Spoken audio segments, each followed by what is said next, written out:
Gino King Boxing back in the building, back with some more boxing news. Yes, we back for that fight recap from yesterday. Big fights yesterday. Arthur Beterbiev versus Demetrius Bivol.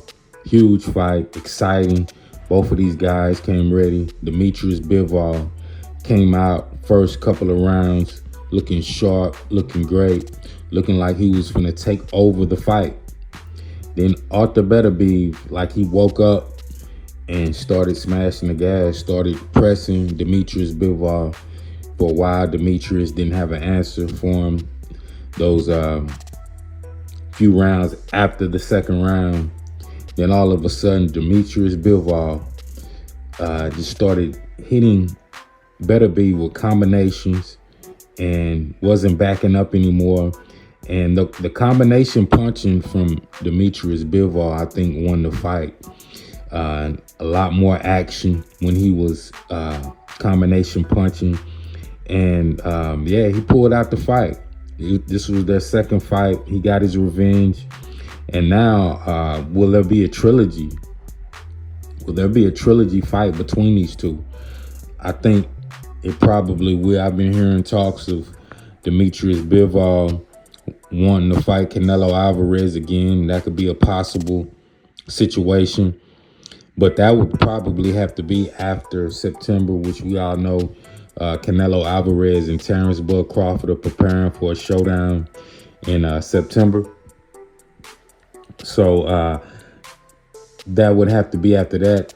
We all know Canelo just signed a big fight deal, a 4-fight deal with Turkish Ali.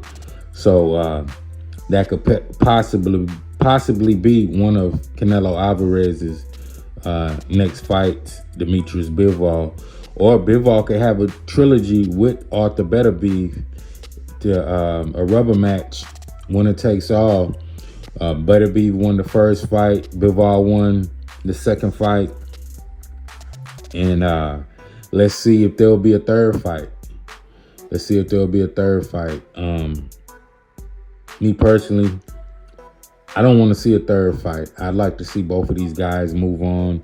I was actually wanting Arthur Beterbiev to win the fight so there could be a showdown with David Benavidez and Arthur Beterbiev.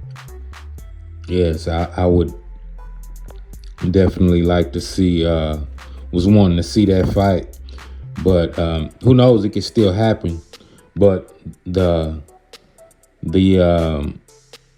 excitement of it may have lost its luster knowing Beterbiev lost yesterday. So, and for some reason, I don't think Demetrius Bivol can beat David Benavidez. I'll get to that more later on. But I don't think Demetrius Bivol can beat David, the Mexican monster Benavidez. So, but overall, both of these guys came to win yesterday. They did their thing. They got in the ring and put on a great show. Demetrius Bivol, the last few rounds, I thought he pulled everything out. I thought he pulled the fight out and did what he had to do to win the fight. You remember the first fight was super close. So, yeah, I just think Beterbiev should have done a lot more defensive-wise when Bivol was hitting him with combinations and body shots. He should have had his defense a lot more tighter. If he would have had his defense a lot more tighter, I think those shots wouldn't have looked so good that Bivol was hitting him with, and he probably would have edged out the fight, So, yeah. But overall, I think yesterday was a great showing of boxing. A lot of great fights. Man, that co-main event, Martin Bakali versus Joseph Parker. Man, great fight. I was shocked on how easily Martin Bakali got knocked out. I actually had Martin Bakali winning the fight. I thought Martin Bakali was going to come out victorious. I thought he was going to catch Parker. I knew Parker was seasoned and game for a good fight, but I thought Bakali was going to come out in the later rounds and possibly hit Parker with a big shot and put him down. And then it just didn't happen. Parker hit him with a big shot early, put him down right on top of the head. And Bivol dropped like he was, like a sack of potatoes. Like he just withered away. It was crazy. Couldn't believe it. I thought he was going to get up and beat the count, but he didn't. Joseph Parker right now is a force to be reckoned with. He's not getting a lot of respect. But I'm going to get into who he should fight next here in just a minute. Joseph Parker, he's beat Wilder, he's beat Zhilei Zhang, and he's beat Bivol.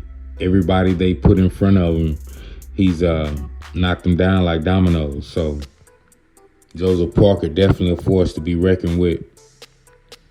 Vergil Ortiz versus Madrimov. I was shocked at this fight. I thought Madrimov was going to beat Vergil Ortiz just on the tip of him looking decent against Bud Crawford. But Vergil Ortiz battered Madrimov in the second half of the fight, pulling out a unanimous decision victory. Madrimov, he has that herky-jerky, a lot of feint style, but it didn't work well against Vergil Ortiz. It looked good against Crawford. It worked for a while, but, the herky-jerky style, if you're not swinging punches and it's just a bunch of moving around, herky-jerky, throw a punch here and there, that's not going to cut it, especially when you go up against guys that put out lots of punch volume like a Vergil Ortiz or, say, like a Terrence Bud Crawford. And it just didn't work out for Madrimov in this fight. I thought Madrimov was going to get up for this fight and show the world why him and Terrence Bud Crawford had a close fight, the last fight, but he never pulled the trigger on no huge shots or nothing like that. It was just, you're not going to win fights doing a lot of feinting and throwing 1 or 2 shots at a time every now and then, especially when you go up against good fighters like Vergil Ortiz. I don't think Vergil Ortiz is a great fighter yet. He's good, not great, but we seen how Madrimov was stuck. He had nothing else. And Vergil Ortiz battered him for the rest of the fight. Vergil Ortiz showed poise, great defense, and showed why he is one of the best fighters at 154 right now. Maybe possibly Vergil Ortiz versus Fedorov or Bakram next. Vergil Ortiz versus Bakram. That'll be an explosive, action-packed fight. So that's something we definitely should look out for. So great win for Vergil Ortiz yesterday. Shakur Stevenson fighting Josh Padley yesterday. Shakur Stevenson, he looked good yesterday, but let's be honest, people, he was supposed to look good against Josh Padley. He was supposed to look good against Josh Padley. Josh Padley, last minute replacement for Floyd Schofield. Shakur Stevenson, this was supposed to be the fight that he was going to display his offensive power, his offensive display of getting guys out of there, especially against Floyd Schofield. Floyd Schofield is more of an aggressive, pressure type fighter and that brings the fight to you. And we all thought that we were going to see that. But Floyd Schofield and his pops, as we all know, pulled a stunt at the last minute and bailed out of the fight. So we didn't get to see that. We didn't get to see that yesterday. So, but as far as Shakur Stevenson's performance against Josh Padley, he did what he was supposed to do. I actually thought he was going to get him out of there before the 8th round. He got him out of there in the ninth round. But he got him out of there. If he would have let Josh Padley go the distance with him, people are talking now. But if he would have let him go the distance, people would have definitely been talking about Shakur Stevenson and his power. But he got him out of there. He fought a great fight, Shakur. He definitely was picking him off. Josh Padley, tough guy. As we all know, he's an electrician. Fought at the last minute. But what's next for Shakur Stevenson after this? This year, we want to see Shakur Stevenson versus Tank Davis. We would love to see that fight, Shakur versus Tank Davis. Both of those guys need each other for a big win on their resume. And at this moment, though, I don't know if Shakur Stevenson has enough power to keep Tank up off of him. I don't. We know his defensive skill set is phenomenal, but does he have enough power to keep a great fighter like Gervonta Tank Davis off of him? We don't know yet. I don't think so. I don't think he has enough power. In my honest opinion, I think Gervonta Tank Davis right now has the edge over Shakur Stevenson. A lot of it has to do with power. Remember, Gervonta has good defense also, but I think he has a lot more tools in the toolbox than Shakur Stevenson offensively. I really do.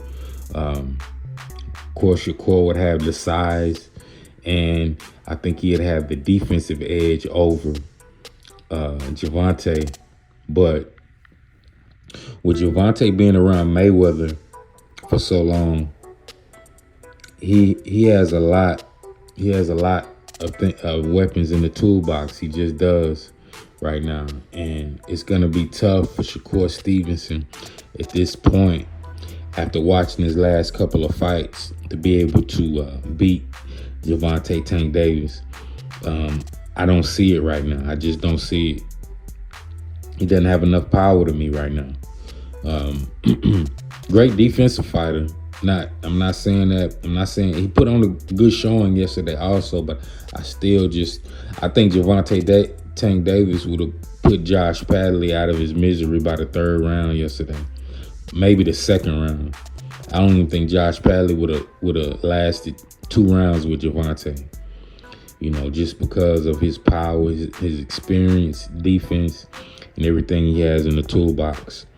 So, yeah. But Shakur put on a good showing yesterday. Riydah season. But yeah, also another heavyweight fight yesterday. Zhilei Zhang versus Kaybel. Kaybel, this is his 3rd fight where he has showed the world that he belongs in that top tier range of heavyweights. Knocking out Zhilei Zhang in the 4th round made it look easy. Zhilei Zhang dropped him, I believe, in the 3rd round, but Kaybel came right back. And Zhilei Zhang, hard puncher, huge puncher, knocked out Deontay Wilder. He had no answer for Kaybel in his body shots. Kaybel went straight to the body, broke Zhilei Zhang down, hitting him to the body, hard shots repeatedly. Kaybel showed poise after he got dropped. He was actually winning the round where he got dropped in also, and he never gave up, and those body shots really was affecting Zhilei Zhang, and put Zhilei Zhang down. We seen how they were affecting him by the 2nd round. Zhilei Zhang won the 1st round, came out looking sharp, but by the 2nd round, those body shots started to accumulate, and you can just look on Zhang's face and tell that, man, his body wasn't feeling good. It was really affecting him, throwing punches after the third round. He wasn't throwing as many punches, trying to cover that body up. And Kaybel never let up. And let's see what I think would be a great matchup. Kaybel versus Joseph Parker. I think these are the top two heavyweights right now. My honest opinion. It's my honest opinion right now. These two right here, Joseph Parker, both of these guys deserve to fight each other next. No question. Joseph Parker, tough guy. Kaybel, both of these guys are tough. I think this will be a great heavyweight matchup. And at this point, I don't know who will win. I don't know who will win that fight because both of those guys keep going. They don't stop. Kaybel, monstrous body shots, great body puncher. Joseph Parker, quick, elusive. Man, I think that would be one of the best heavyweight fights of the year. We can get both of these two in the ring.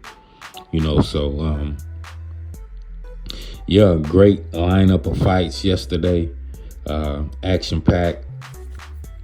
And we want to see Shakur versus Tank. We want to see Kaybel versus